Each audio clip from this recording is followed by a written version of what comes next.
الله أكبر الله أكبر لا إله إلا الله لا إله إلا الله.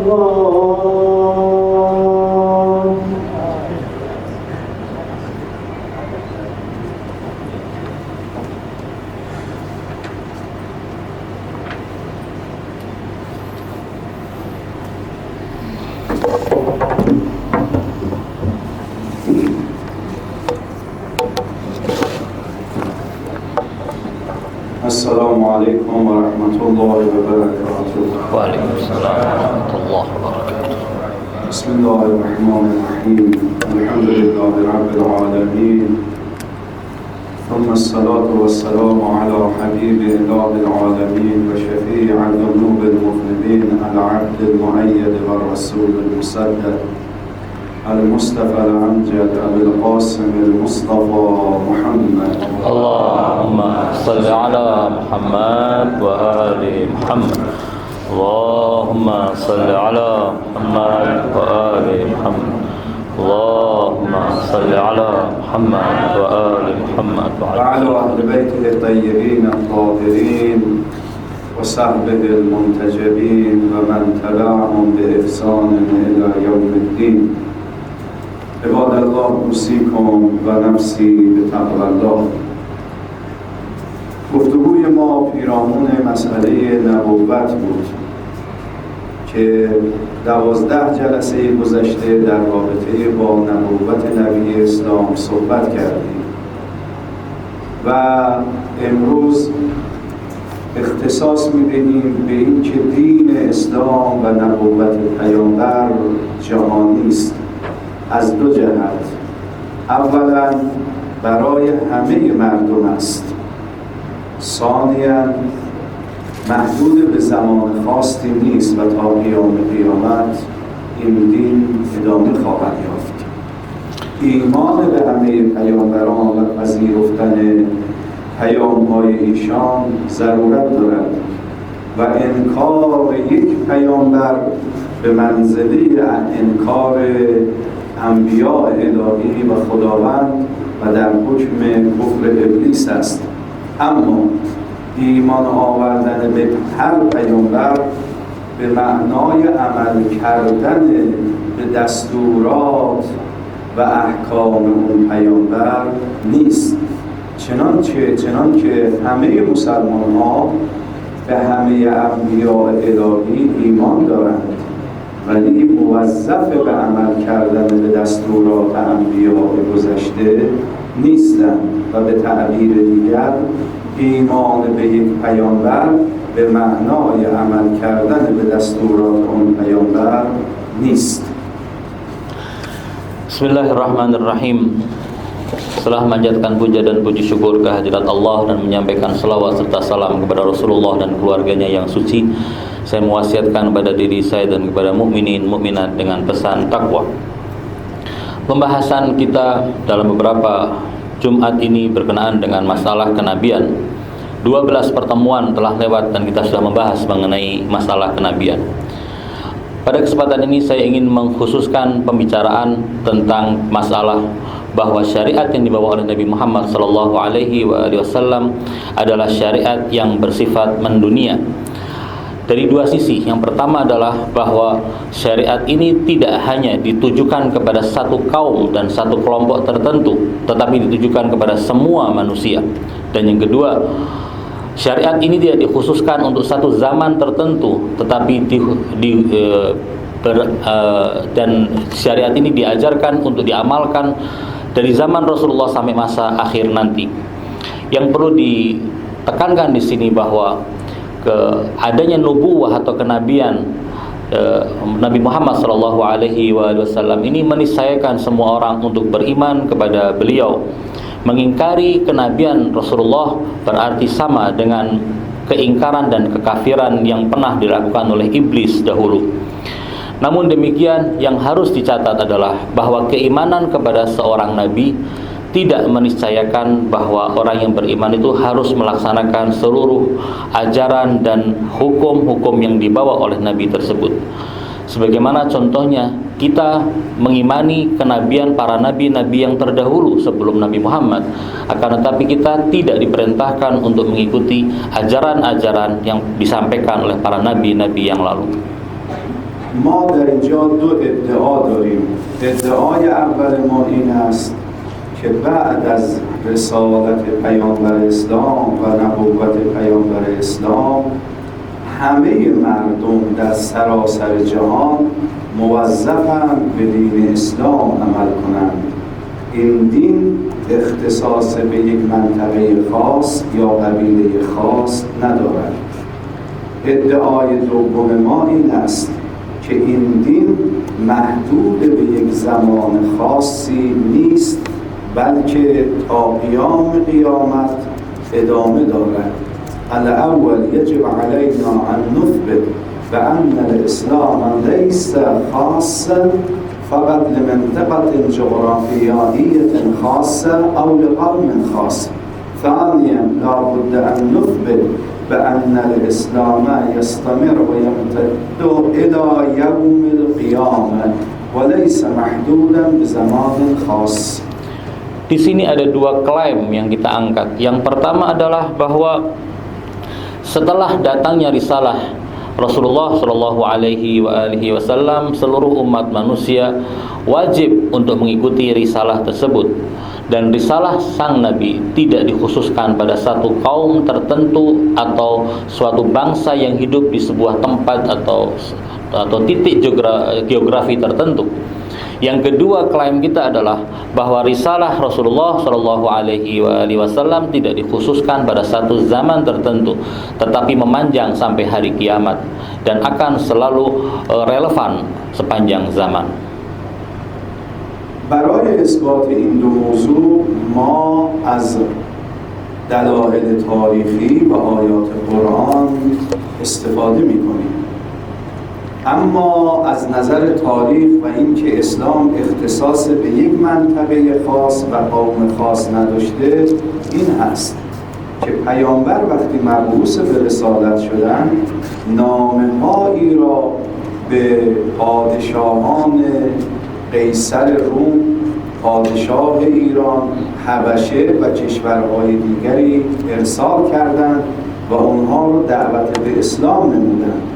اگر اسلام اختصاص به شبه جزیره عربستان داشت، حجاز داشت، اگر اختصاص به قریش داشت، پیامبر دیگران رو دعوت به اسلام نمی کردند. Untuk membuktikan membuktikan kebenaran klaim pertama bahwa agama ini adalah agama yang diturunkan untuk semua umat manusia, kita akan menggunakan ada dua jenis argumentasi. Pertama adalah argumentasi secara historis dan sejarah, dan yang kedua adalah menggunakan ayat-ayat suci Al-Quran. Terkait dengan argumentasi sejarah, kita katakan bahwasanya dulu pada zaman hidupnya Rasulullah Shallallahu Alaihi Wasallam pernah berkirim surat kepada para pembesar dan penguasa negeri-negeri yang lain. Pernah bertulis surat kepada Kaisar Romawi, Kisra yang ada di Persia, dan juga kepada para pemimpin dan penguasa di Mesir, Habasyah, dan tempat-tempat yang lain. Ini semua menunjukkan bahwasanya agama yang dibawa oleh Rasulullah dan risalah yang beliau bawa bukan dikhususkan untuk bangsa Quraisy saja, dan tidak dikhususkan untuk orang-orang yang hanya hidup di semenanjung Jazirah Arab atau di Hijaz, tapi umum untuk semua orang yang ada di negeri Arab ataupun yang di luar negeri Jazirah Arab. اما دلایل قرآنی برای اینکه این دین اسلام برای همه بوده است این است که اولا در آیاتی از قرآن خداوند تبارک و تعالی مخاطب رو ناس قرار داده. یا ایها الناس گفته، یا ایها الناس اعبدوا ربکم الذی خلقکم والذین من قبلکم. و در آیاتی قرآن کریم یا بنی آدم مردم رو خطاب داده، نگفته ای مردم عرب یا ای مردم شبه جزیره. یا بنی آدم قد انزلنا علیکم لباسا یواری سوآتکم. یا بنی آدم گفته. و در آیات دیگر خداوند تبارک و تعالی هدایت خود را برای همه مردم دانسته است. می‌فرماید هدی للناس شهر رمضان الذی انزل فیه القرآن هدی للناس. پس اولا خطاب یا ایها الناس برای همه است، خطاب یا ایها النبی یا بنی آدم برای همگان است. از طرف دیگر هدایت برای قوم خاصی نیست، برای همه ناس است. پس معلوم می شود اسلام اختصاص به یک قوم و یک منطقه ندارد.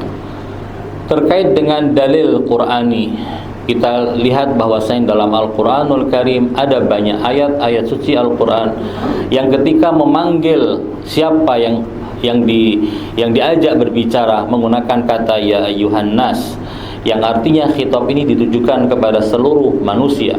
Misalnya di ayat suci Al-Qur'an surat Al-Baqarah ayat 21 Allah berfirman ya ayyuhan nasu u'budu rabbakum, wahai sekalian manusia sembahlah Tuhan kalian. Ada pula khitab yang menggunakan kata ya bani Adam, memanggil seluruh anak Adam yang tentunya yang dimaksud adalah semua manusia. Dalam surat Al-A'raf Allah berfirman ya bani Adam qad anzalna 'alaikum libasan yuwari sawatikum warisha, wahai sekalian anak Adam. Atau mungkin Allah Subhanahu wa taala di ayat-ayat yang lain menggunakan kata nas atau seluruh manusia ketika mengatakan ada petunjuk untuk seluruh manusia. Di surat Al-Baqarah ketika berbicara mengenai bulan suci Ramadan Allah berfirman syahrul ramadhan alladzi unzila fihi al-Qur'an hudan linnas wa bayyinatin minal huda wal furqan. Bulan Ramadan yaitu bulan yang mana Allah menurunkan di dalam bulan itu Al-Qur'an sebagai petunjuk bagi nas, bagi seluruh umat manusia. Ungkapan-ungkapan ini menunjukkan bahwasanya risalah ini diturunkan bukan hanya untuk kaum tertentu atau bangsa tertentu melainkan kepada seluruh umat manusia. دلیل دوم قرآنی این است که خداوند تبارک و تعالی می‌فرماید پیامبری که ما ارسال کردیم برای عالمین است، برای مردم است، للناس و للعالمین است. پس معلوم میشه برای قوم خاصی و منطقه خاصی نبوده. و ارسلناک للناس رسولا و کفی بالله شهیدا. یا در آیه دیگر می‌فرماید لیکون للعالمین نذیرا. پس معلوم میشه پیامبر برای همگان. Dalil yang kedua dari Al-Qur'anul Karim adalah Allah Subhanahu wa taala ketika menyebut risalah sang nabi, bahwa nabi ini diutus kepada siapa. Allah menyebutkan bahwasanya nabi diutus kepada seluruh manusia. Allah Subhanahu wa taala berfirman wa arsalnaka lin-nasi rasula, dan kami mengutusmu kepada umat manusia sebagai rasul. Atau Allah juga menggunakan kata alamin yang berarti seluruh umat manusia yang ada di alam ini.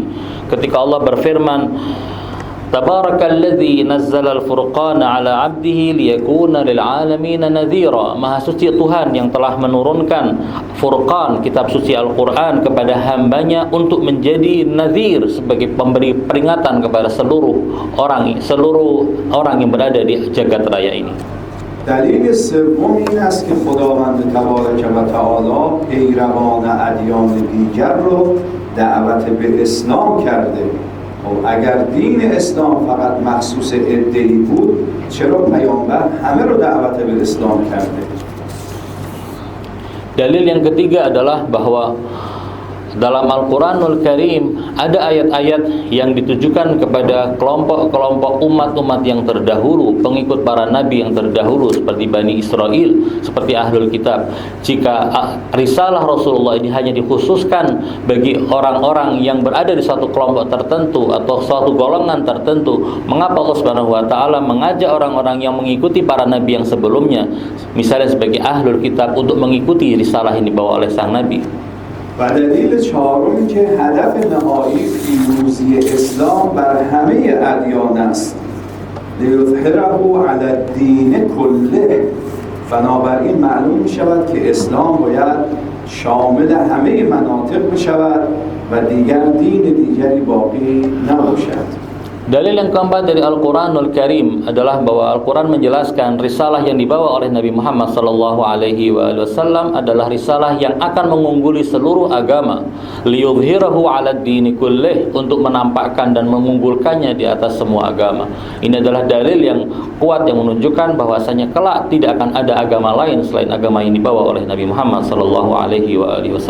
بنابراین بر اساس شواهد تاریخی که پیامبر به همگان و رؤسای اون زمان، پادشاهان اون زمان نامه نوشتن و اونها رو دعوت به اسلام کردن و بر اساس این آیات قرآن که همه مردم رو خداوند خطاب داده، ما میفهمیم که اسلام برای همه است در سراسر جهان و اسلام فقط برای مردم خاص یا منطقه خاصی نیست. Karena itu dengan melihat bukti-bukti sejarah di mana Rasulullah mengirimkan surat ajakan kepada agama Islam yang ditujukan kepada para penguasa bangsa-bangsa yang lain, dan juga berdasarkan ayat-ayat suci Al-Quran yang khitabnya kepada seluruh manusia dan yang menyatakan bahwasanya risalah Nabi Muhammad untuk semua manusia, kita mengambil kesimpulan bahwa agama yang dibawa oleh Rasulullah Muhammad SAW tidak ditujukan oleh kepada kaum dan bangsa tertentu, melainkan kepada seluruh umat manusia.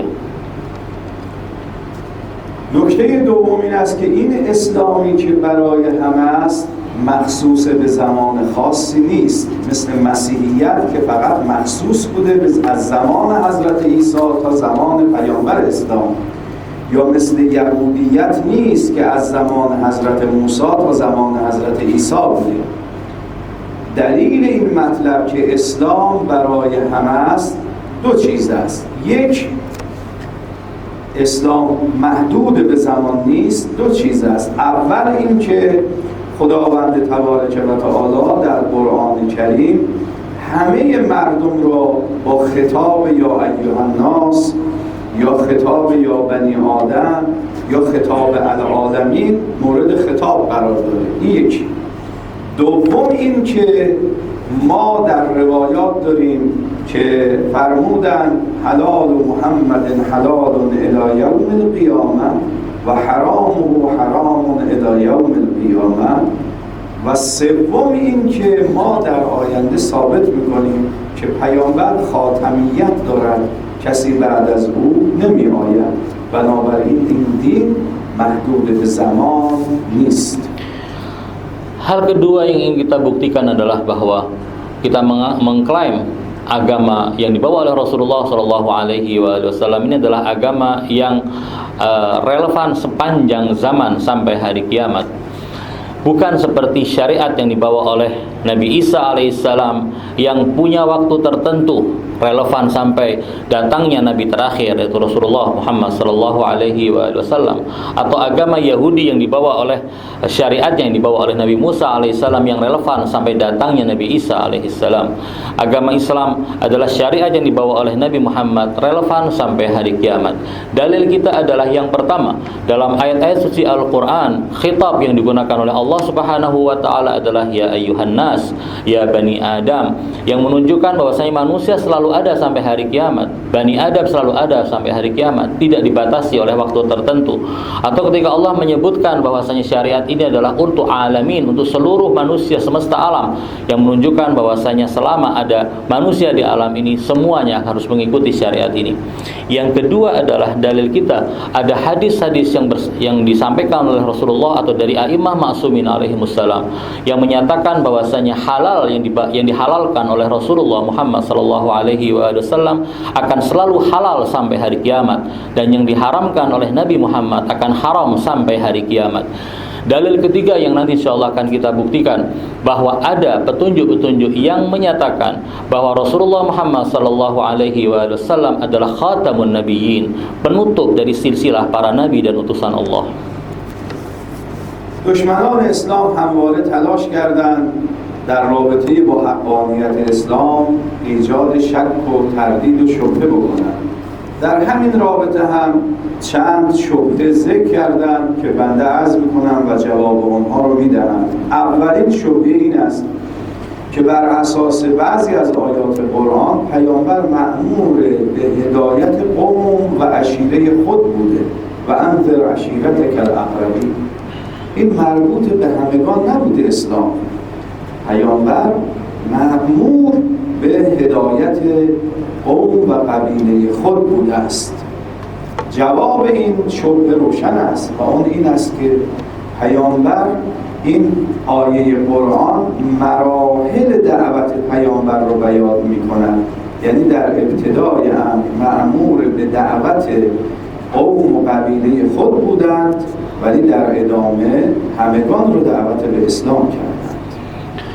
Tentunya di sini musuh-musuh Islam selalu berusaha untuk menebar keraguan-raguan, syubhah dan kritik untuk meragukan kebenaran akidah dan keyakinan yang dimiliki oleh kaum mukminin.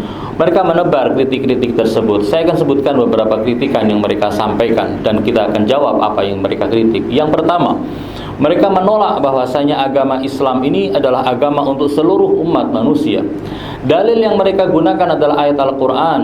Dalam ayat Al-Quran Allah Subhanahu wa ta'ala berfirman, wa anzir ashiratakal aqrabin, dan berilah peringatan kepada keluargamu yang terdekat. Kata mereka, ayat ini menunjukkan bahwa risalah yang dibawa oleh Nabi hanya dikhususkan untuk keluarga Nabi yang terdekat, yaitu kaum dan kabilah beliau. Untuk menjawab kritik ini, jelas bahwa ayat ini sebenarnya tidak menyebutkan risalah Nabi secara keseluruhan. Ayat ini menunjukkan adanya fase-fase dan tahapan-tahapan yang dilalui oleh Nabi dalam menyampaikan agama ini. Fase pertama dimulai dengan menyampaikan risalah beliau kepada keluarga beliau yang terdekat. Lalu kemudian Allah Subhanahu wa taala memerintahkan beliau untuk melakukan tabligh dan dakwah secara terang-terangan, dan pada tahapan berikutnya beliau menyampaikan risalah ini kepada seluruh umat manusia. شبهه دوم این است که خداوند تبارک و تعالی در سوره مائده آیه 69 فرموده هر کسی ایمان داشته باشه به خدا و عمل صالح انجام بده از او پذیرفته شده است، چه از سابئین باشد، چه از نصارا باشد، چه از یهود باشه.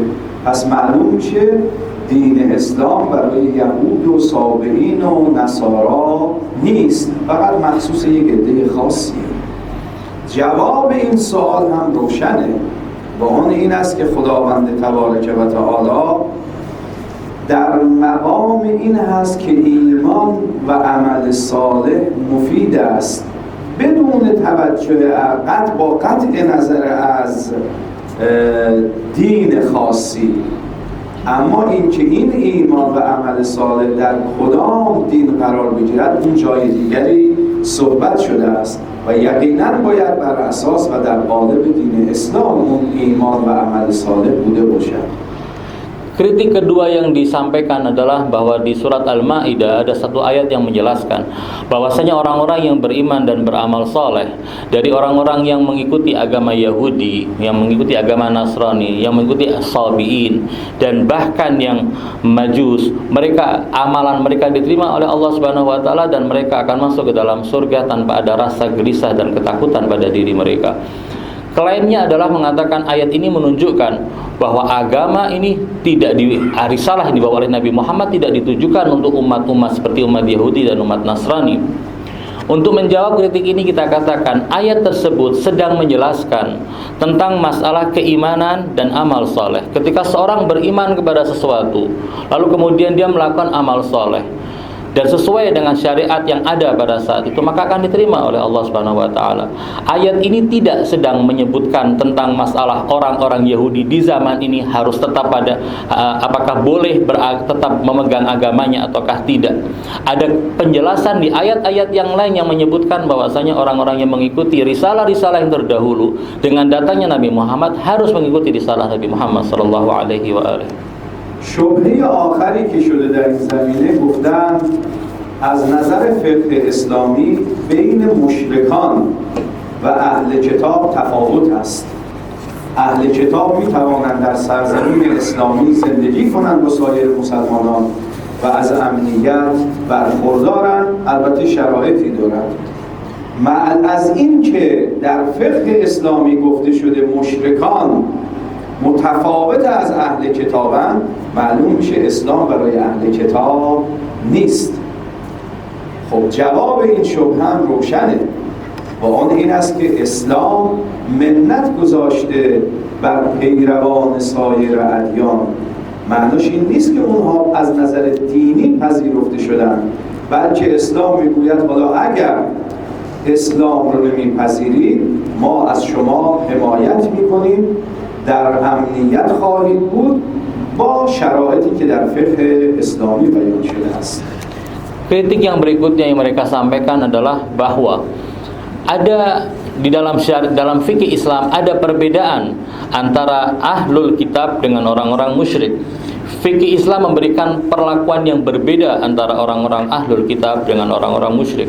Orang-orang ahlul kitab dengan membayar jizyah dan dengan beberapa ketentuan yang ada di dalam fikih bisa hidup di tengah kaum muslimin di bawah perlindungan pemerintahan Islam.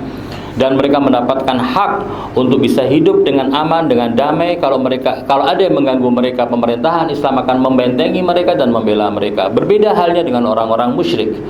Klaimnya adalah bahwa ini menunjukkan bahwa ahlul kitab tetap bisa beragama dengan agama mereka menurut syariat Islam. Untuk menjawab kritikan ini kita katakan bahwasanya permasalahan yang disebutkan itu, yang ada di dalam fikih itu adalah sebuah adalah sebuah kemurahan hati yang ditunjukkan oleh Islam. Islam memberikan sebuah sikap yang bermurah hati kepada para pemeluk agama-agama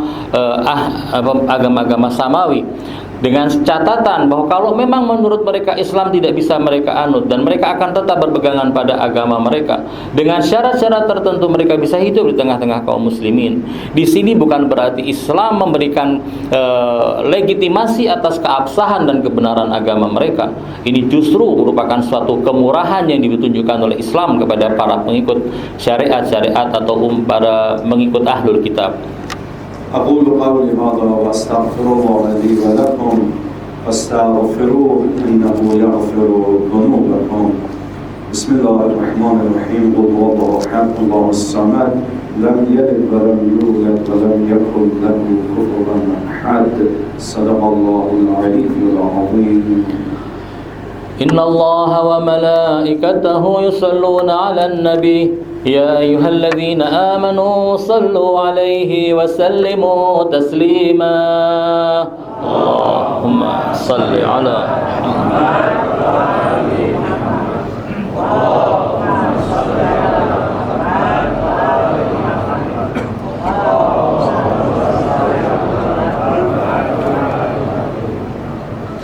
بسم الله الرحمن الرحيم. الحمد لله رب العالمين بارئ الخلائق أجمعين بارئ الأنبياء والمرسلين الذي بعد فلا يرى وقرب فشهد النجوى تبارك وتعالى. ثم الصلاة والسلام على حبيب إله العالمين وشفيع ذنوب المذنبين على عبد المؤيد والرسول المسدد المصطفى الأمجد الذي سمي في السماء بأحمد وفي العربين بأبي القاسم المصطفى محمد. اللهم صل على محمد وآل محمد. اللهم صل على محمد وآل محمد. اللهم صل على محمد وآل محمد وعجل فرجه. صلى الله عليه وعلى أهل بيته الطيبين الطاهرين سيما ابن عمه وكاشف سره ومبلغ رسالاته علي أمير المؤمنين وعلى ابنته فاطمة الزهراء سيدة نساء العالمين وعلى ولديه الحسن والحسين سيدي شباب أهل الجنة وعلى علي بن الحسين ومحمد بن علي وجعفر بن محمد وموسى بن جعفر وعلي بن موسى ومحمد بن علي وعلي بن محمد والحسن بن علي والخلف القائم. صل على محمد وآل محمد. حججك على عبادك وأمنائك في بلادك. اللهم صل وسلم وزد وبارك على محمد وآل محمد كما صليت وباركت وترحمت على إبراهيم إنك حميد مجيب.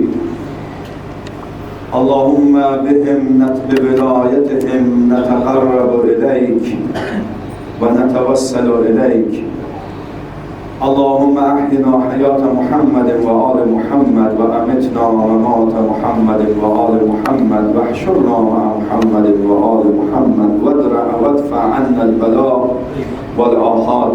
عباد الله أوصيكم ونفسي بتقوى الله. من وصايا رسول الله صلى الله عليه وآله وسلم لأبي ذر قال: يا أبا ذر، نعمتان مغبون فيهما كثير من الناس، الصحة والفراغ.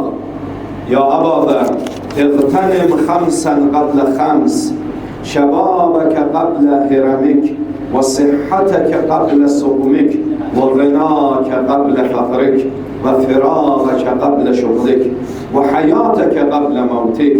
يا أبا ذر، إياك والتسويف أي المماطلة بأملك، فإنك بيومك ولست بما بعده. يا أبا ذر، إذا أصبحت فلا تحدث نفسك بالمساء، وإذا أمسيت فلا تحدث نفسك بالصباح، وخذ من صحتك قبل صومك وحياتك قبل موتك، فإنك لا تدري ما اسمك غدا. يا أبا ذر، كن على عمرك أشح منك على درهمك ودينارك. أيها المسلمون، أيها الإخوة والأخوات، بعد كم يوم، بعد يومين سندخل في السنة الجديدة، وقد ودعنا سنة واستقبلنا سنة ميلادية جديدة، وهذا يعني أو يعنى أنه مضى من أعمارنا سنة كاملة، وها نحن دخلنا في سنة أخرى من عمرنا، فكيف نتعامل معها؟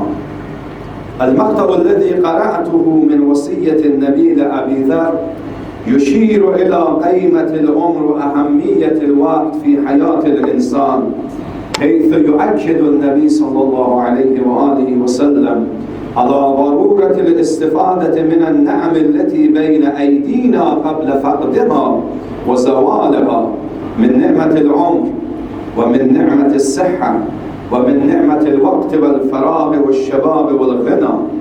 وبشكل عام يجب علينا الاستفادة من فرصة هذه الحياة الدنيوية التي جعلها الله تبارك وتعالى دارا للعمل نزرع فيها الخير والبر والأخلاق والطاعة والعمل الصالح قبل أن ننتقل إلى عالم الآخرة. Bismillahirrahmanirrahim. Setelah memanjatkan puja dan puji syukur kehadirat Allah Subhanahu wa taala dan menyampaikan salawat serta salam kepada Rasulullah, Ahlul Bait dan para imam ma'sumin alaihimussalam. Kembali saya mewasiatkan pesan takwa pada diri saya dan kepada mukminin mukminat sekalian. Dalam sebuah hadis Rasulullah sallallahu alaihi wasallam menyampaikan wasiat kepada sahabatnya Abu Dzar. Beliau mengatakan, "Wahai Abu Dzar, ada dua nikmat yang manusia pada umumnya tertipu dengan dua nikmat ini. Yang pertama adalah nikmat kesehatan, dan yang kedua adalah nikmat waktu yang luang. Wahai Abu Dzar, manfaatkanlah 5 hal sebelum datang 5 hal yang lain. Manfaatkanlah masa mudamu sebelum datang masa tuamu. Manfaatkanlah sehatmu sebelum datang sakitmu. Manfaatkanlah kekayaan yang engkau miliki sebelum datang kefakiran. Manfaatkan waktu luangmu sebelum datang pekerjaan yang tidak bisa engkau tinggalkan. Manfaatkanlah kehidupanmu sebelum datang ajal dan kematianmu." Wahai Abu Dzar, jangan sampai engkau menunda-nunda suatu pekerjaan. Wahai Abu Dzar, engkau hidup di hari ini, bukan hidup di esok hari. Manfaatkan kesempatan yang ada di hari ini. Wahai Abu Dzar, jika engkau sedang berada di pagi hari, jangan mengatakan nanti sore hari akan terjadi sesuatu. Dan jika engkau sedang berada di siang hari, jangan engkau tunda-tunda dan mengatakan besok pagi akan terjadi sesuatu. Wahai Abu Dzar, manfaatkanlah kesehatanmu sebelum engkau sakit. Manfaatkan hidupmu sebelum engkau mati. Engkau tidak tahu esok apa yang terjadi pada dirimu. Apakah engkau disebut sebagai seorang manusia, ataukah engkau akan berubah menjadi seorang yang bergelar almarhum, artinya orang sudah meninggal. Wahai Abu Dzar, seharusnya engkau lebih pelit, lebih kikir dalam mengeluarkan dan dalam menghambur-hamburkan usiamu dibandingkan engkau kikir terhadap harta, dirham dan dinarmu. Ini adalah wasiat-wasiat Rasulullah kepada Abu Dzar. Kita 2 hari lagi akan memasuki tahun yang baru, tahun Masehi yang baru, yang artinya 1 tahun lewat dan akan datang tahun berikutnya. 1 tahun dari umur kita telah terkurangi. Apa yang sudah kita lakukan sepanjang setahun yang lewat ini? Wasiat yang tadi disebutkan, wasiat Rasulullah kepada Abu Dzar, menunjukkan pentingnya masalah umur dan waktu dalam kehidupan manusia, sehingga Nabi Muhammad SAW menekankannya dalam beberapa bentuk dalam sabda beliau dan wasiat itu. Sehingga ada satu pelajaran yang harus kita petik. Ketika kita memiliki kesempatan dan kenikmatan, manfaatkan kesempatan dan kenikmatan itu semaksimal mungkin. Ketika kita memiliki kesehatan, memiliki kekayaan, memiliki masa muda, memiliki waktu luang, manfaatkanlah sebelum datang masa sakit, masa tua, kefakiran, masa kesibukan dan yang lain-lain. Ini adalah sesuatu yang telah Allah berikan kepada kita, peluang dan modal yang Allah berikan dalam mengarungi kehidupan di dunia ini. Karena kehidupan di dunia ini merupakan rumah yang hanya akan kita tinggali untuk sementara, demi kita menanam sesuatu yang kelak di akhirat nanti akan kita panen. وقد قسمت الآيات القرآنية الناس يوم القيامة إلى صنفين رئيسيين. صنف يكون فرحا ومستبشرا وهم الذين استفادوا أن يستفيدوا من عمرهم ومن وقتهم في هذه الدنيا، وصنف آخر يكون حزينا ومتحسرا ونادما وهم الذين لم يستفيدوا من أعمارهم في هذه الدنيا. أما الصنف الأول هو الذي يأتي يوم القيامة حاملا كتابه بيمينه وقد استفاد من نعم الدنيا وامتلأ بالطاعات والأعمال الصالحة. فأما من أوتي كتابه بيمينه فيقول هاؤم اقرءوا كتابيه إني ظننت أني ملاق حسابيه فهو في عيشة راضية في جنة عالية. وأما الصنف الآخر فهم الذين قد خسروا حياتهم في الدنيا. وأما من أوتي كتابه بشماله فيقول يا ليتني لم أوت كتابي ولم أدر ما حسابي يا ليتها كانت القاضية ما أغنى عني ماليه. Al-Quranul Karim membagi umat manusia di hari kiamat dalam 2 kelompok besar. Kelompok pertama adalah orang-orang yang terlihat ceria di hari itu karena mereka telah memanfaatkan kehidupan dunia dengan sebaik-baiknya, memanfaatkan detik-detik kehidupan mereka untuk diisi dengan kesalehan dan ketaatan. Sementara kelompok kedua adalah kelompok yang terlihat lesu, tertunduk wajahnya, dan mereka menyesali apa yang telah mereka perbuat di dunia. Terkait dengan kelompok pertama, Allah Subhanahu wa ta'ala menyebutkan bahwa mereka adalah orang-orang yang ketika di hari kiamat akan menerima buku catatan amal perbuatan mereka dengan tangan mereka. Lalu mereka mengatakan bahwa aku melihat bahwasanya catatan ini adalah catatan yang sangat baik. Mereka kemudian akan dimasukkan oleh Allah Subhanahu wa ta'ala ke dalam surga dalam keadaan mereka ridha dan diridhai oleh Allah Subhanahu wa ta'ala. Sementara kelompok kedua adalah kelompok yang menyesal atas apa yang mereka lakukan di dunia. Mereka menerima catatan amal mereka dengan tangan kiri. Lalu mereka akan mengatakan, andai saja buku catatan amal ini tidak diberikan kepada kami. Betapa aku telah menyia-nyiakan kehidupanku, betapa aku telah mengisi kehidupanku dengan hal-hal yang membuat aku menyesal dan membuat aku sengsara dalam kehidupanku di alam akhirat ini. Nah, ikhwani wa ikhwati, قد مضت علينا سنة وكبرنا ولكن لا ندري ماذا قدمنا. نحن كثير من الناس لا يلتفت إلى تقصيره في عبادته وأنه عليه قضاء بعض الصلوات وبعض أيام الصيام وبعض الواجبات الأخرى، ولكن إذا خسر مالا دائما يتحسر بأنه خسر مالا، خسر سيارة، خسر بيتا، أو خسر ربحا، ولكن لا يتحسر على كم مضى عليه من قضاء الصلوات والصيام أو الواجبات الأخرى. فاليوم والأيام والعمر كالمدرسة، يجب أن نستفيد من جميع الأوقات، من جميع الدقائق، وإلا في نهاية السنة سوف نكون من المتحسرين.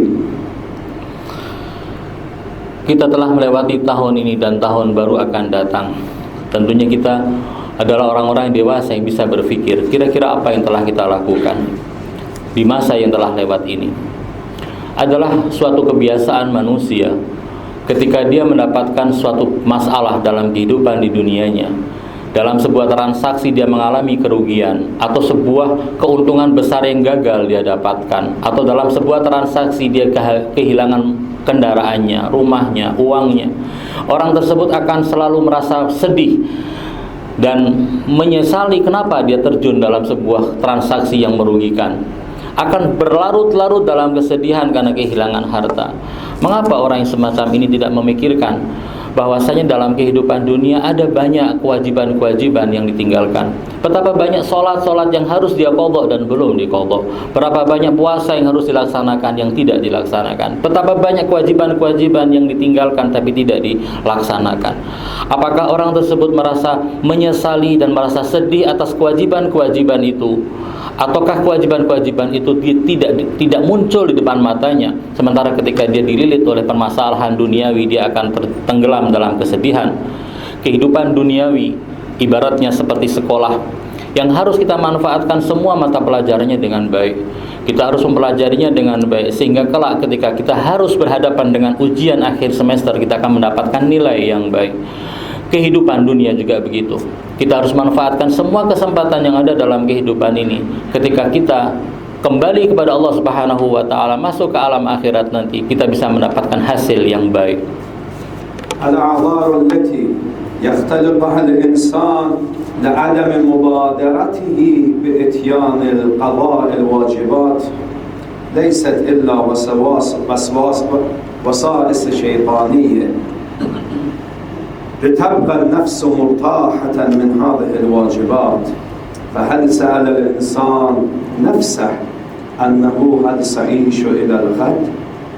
ومن يضمن له أنه باق إلى السنوات القادمة؟ لذلك إخواني وإخوتي علينا أن نبادر نحن في السنة الجديدة لمحاسبة أنفسنا وتصحيح أعمالنا وعلاقتنا بالله تبارك وتعالى. فالسنة الجديدة هي فرصة جديدة يمنحها الله تبارك وتعالى لعباده ليستيقظوا من غفلتهم وليتأملوا فيما صنعوه في السنة الماضية، فيما أخطأوه فيه، فيجب عليهم أن يصححوا وأن يدبروا حياتهم الجديدة وعلاقتهم بالله تبارك وتعالى. Manusia seringkali membuat alasan-alasan untuk melakukan hal-hal, melaksanakan kewajiban-kewajiban yang ditinggalkannya. Ketahuilah bahwa alasan-alasan itu sengaja ditebar oleh setan di hati dan pikiran manusia. Siapa yang tahu bahwasanya besok kita masih akan hidup? Siapa yang tahu tahun depan kita masih akan hidup? Sehingga kewajiban-kewajiban yang kita lalai untuk melaksanakannya, kita tunda-tunda untuk melaksanakannya sampai kapan? Apakah kita bisa menjamin diri kita akan hidup yang lama? Karena itulah dengan datangnya tahun baru ini merupakan pelajaran bagi kita. Mari tahun baru ini kita jadikan sebagai momen dan kesempatan kita untuk berjanji dengan diri kita. Berjanji untuk mengevaluasi diri berjanji untuk memperbaiki hubungan kita dengan Allah Subhanahu wa taala, melaksanakan semua kewajiban-kewajiban yang tertinggal dan mengqadanya secepat mungkin. Ini adalah kesempatan yang Allah berikan kepada kita. Kesempatan Allah membangunkan kita dari keterlenaan kita dan kelalaian kita.